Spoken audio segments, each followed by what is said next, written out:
ప్రభు పేరిట అందరికీ ప్రైజ్లాడండి. బాగున్నారండి అందరూ? మీ అందరూ బాగోవాలని, క్షేమంగా ఉండాలని, మీ అక్కర్ల అవసరాలని తీరాలని ఈరోజు మా ప్రార్థనలో జ్ఞాపకం చేసుకుంటున్నాం. ఈరోజు దేవుని వాక్యం ఇర్మియా గ్రంథం 9వ అధ్యాయం 23వ వచనం.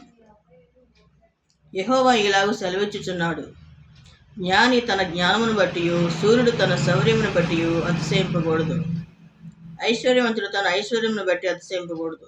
అతిశయించువాడు దేన్ని బట్టి అతిశయించబలనగా, భూమి మీద కృప చూపుచు నీతి న్యాయములు జరిగించుచున్న యెహోవాను నేనని గ్రహించి నన్ను పరిశీలనగా తెలుసుకుంటున్న బట్టియే అతిశయింపవలెను.